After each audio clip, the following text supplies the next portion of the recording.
Hello and welcome to another episode of the Electric Norwegian. I'm Mats. Today, thanks to Sulan Bil in Sarpsborg, we're out in a BMW i5 M40, the smallest, the rear-wheel drive version. Now I have the ding dong speed warning, and you hold the set button for 2 seconds or something, and then get up a message saying it's deactivated. I also get it up here on the head-up display. To get the bad things out of the way first, it's a BMW, so it's not an i3, which means no frunk, no dedicated EV platform, not particularly much storage space in the cabin. I mean, you have storage space by all means, but like that i4, it is on a hybrid platform, so you have to make space for gearboxes and transmission tunnels and all sorts of stuff in here, which means it's compromised. So there's more space in other cars. But okay, bad things out of the way. Positive sides: the seats here are very good, and also you have adjustable lumbar. So when you put it into sport, for instance, the lumbar tightens up, and it's all very nice. And also you have adjustable thigh support, which is, I always talk about that when I have it, because my Teslas don't have it. The Porsche, the old Boxster, has a nice long cushion, so it's not a problem on that one. And it really feels nice to drive. When you put it into sport, it's direct. The drivetrain becomes a little bit too unrefined, a bit too much on-off in my taste. If you put it in personal or just normal mode, the drivetrain is, as all BMW electric drivetrains always have been, very tractable and wonderfully. They really are world class when it comes to the adjustability and the feel of the electric drivetrains. How you can you have the millimeter control on the throttle, as I always talk about in Teslas, for instance, and also some other cars.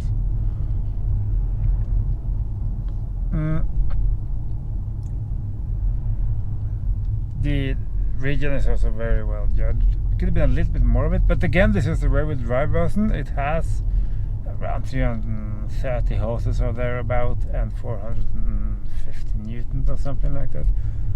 0 to 100 kilometers an hour in 6.1 seconds. So on paper, it's pretty closely matched to my Model 3 rear-wheel drive. Both are rear-wheel drive single-motor cars, and I think there's sort of a limit on how much power you put through those rear wheels.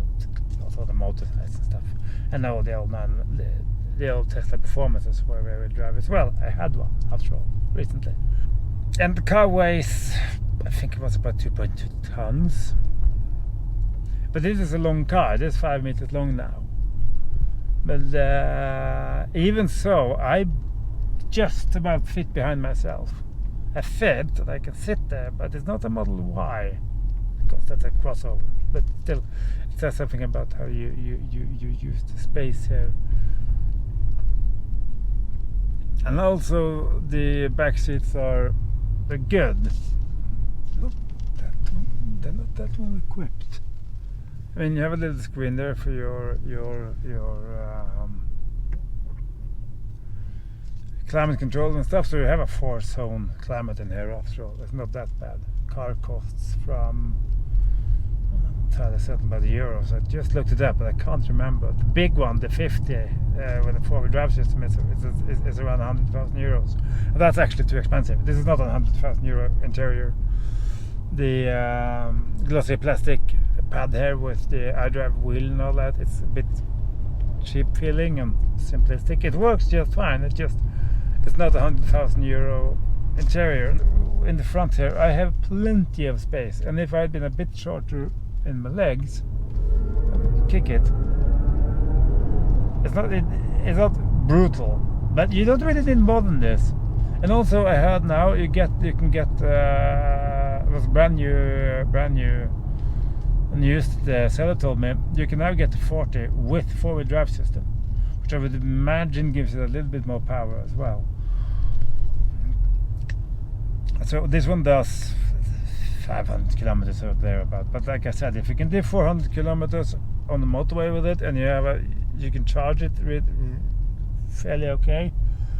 I mean, you can get 600 kilometers with a quick stop, and that's what you would do with any car. You do 600 kilometers. That's what's that? 5, 6, 7 hours on the road, depending on speed and all that stuff.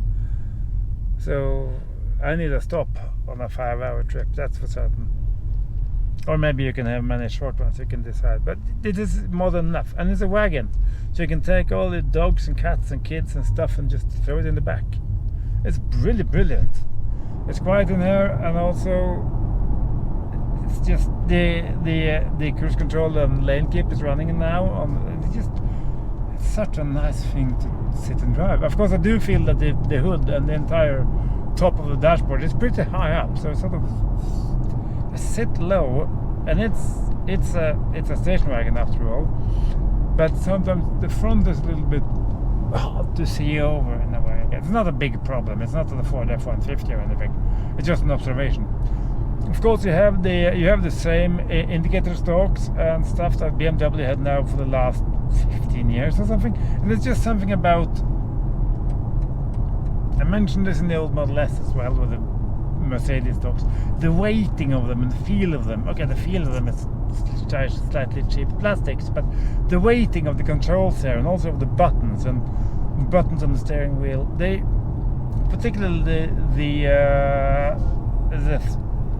the wheel and the switches in the middle of the plastic buttons, they feel really, they're well weighted and have the resistance and a sort of tactility to them, which is really, really nice.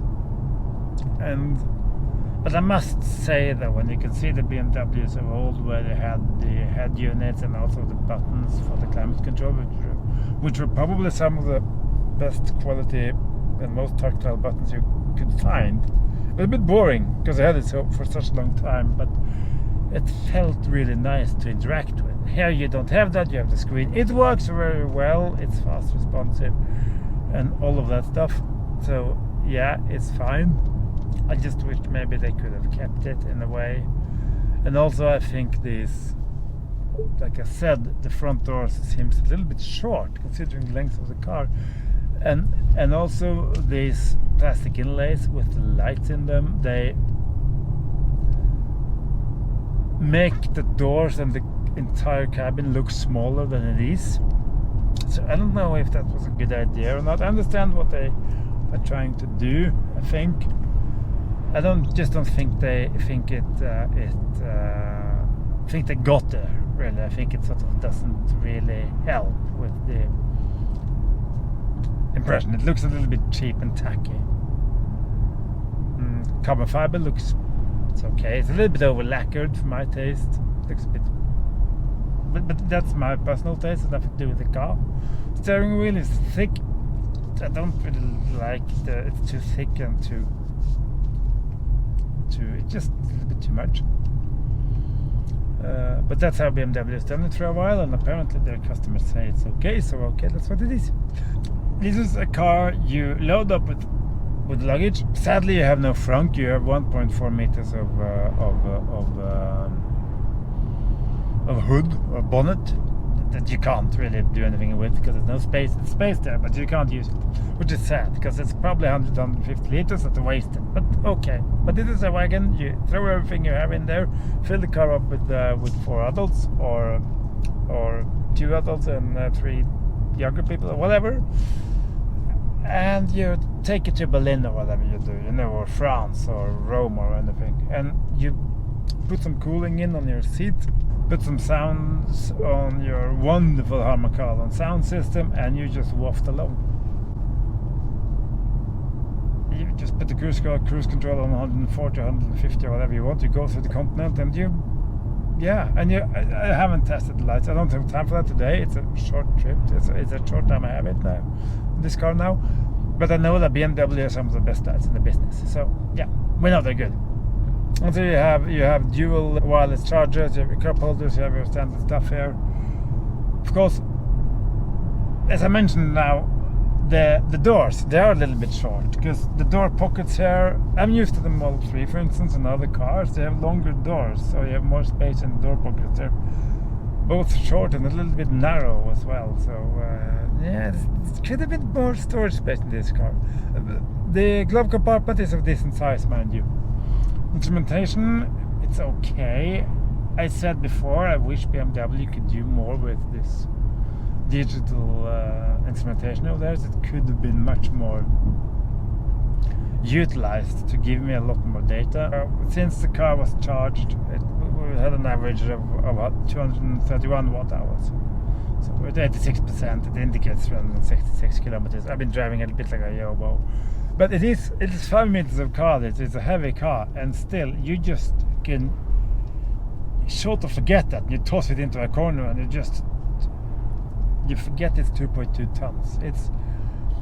It is a BMW. Is it an M5? Probably not. I haven't driven one in years. No, of course it is an M5, and it isn't an whatever. Sure, if you're a much more eager driver than pro driver, you can feel the weight of it, and yes, you can. But this is a family station wagon. It's not an M3 or M2 or whatever. For what it is, yes, please, I want this. Could have dropped the boost pedal and just given me all the power on the pedal. Of course that could. That's how it is then. I just said it was a Harman Kardon sound system because BMW have had Harman Kardon sound systems for years. I was wrong, it isn't. It's a Bowers & Wilkins sound system in this one. Sound is individual, and I say it's good. Do I wish the car had a front? Yes. Do I wish the front doors were a little bit bigger and there was more storage space in the door pockets? Definitely yes, because there's not much storage space anywhere else. You can sort of weigh up for that, but it isn't. Do I personally think parts of this interior is a little bit...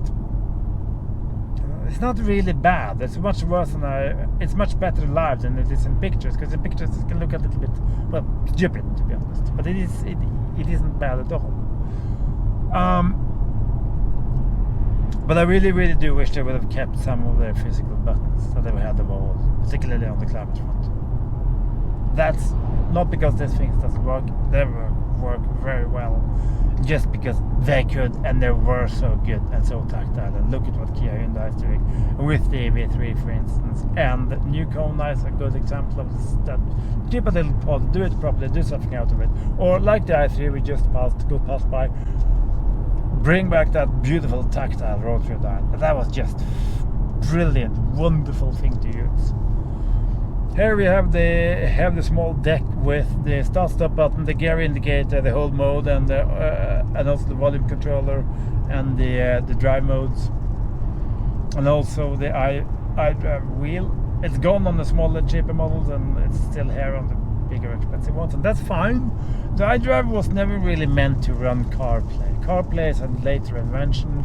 iDrive is now almost 25 years, so you know, it was never meant to do this. It was never meant to run these big complex systems with 1,000 different apps and stuff. But it has been sort of adapted on the way. Has it outplayed its role? I don't know. It sort of works. It does what it does. It's okay. There's definitely worse systems out there. Now, you have your cooling on, you have heated seats on, whatever you want to do. It's a wonderful, comfortable cruiser. This is a family car. It's expensive. Yeah, it is expensive. Is it worth the money? It's not about 100,000 euros. Not a chance. No.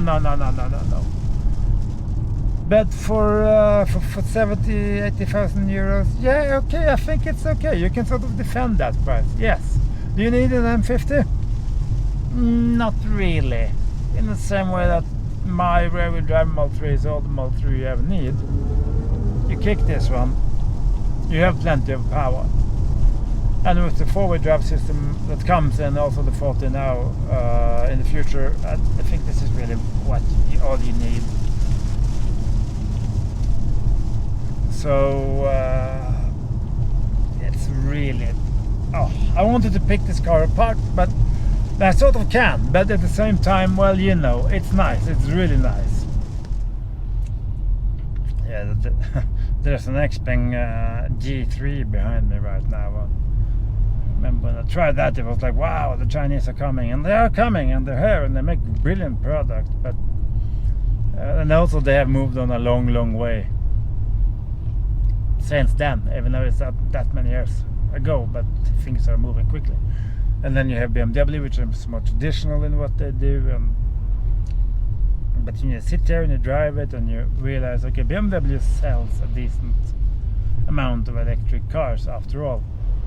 So their customers aren't averse to this, and it's a really nice, from a driver's point of view, from a driving point of view, this is really nice, and it's definitely understandable why people buy this and why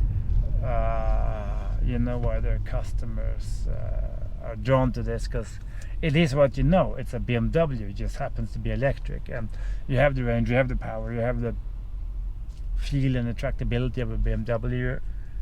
Okay, fine. A petrol or diesel one is is probably a little bit lighter and even more agile. Yeah, I get that, but for 80% of the customers, it doesn't really matter. Just get this one. Save yourself some money. Enjoy the sound system and the space. And yeah, Bob's your uncle. You'll be fine. It's really nice, this. I won't say lack of space, because when you put the seats down, you have 1700 liters of space in this car. You have a lot of space in it, really. But of course, they could have used space better, yes. But so could Jag. You're done with the I-Patient. They didn't, and I still love that car. So there you are. If you want a BMW station wagon, check this one out. You definitely could do worse than this. So I think that's it. Please like, comment, subscribe, and all that good stuff. And thank you again to Sulan Bill for lending me the car. And I'll see you in another video. Take care. Bye bye.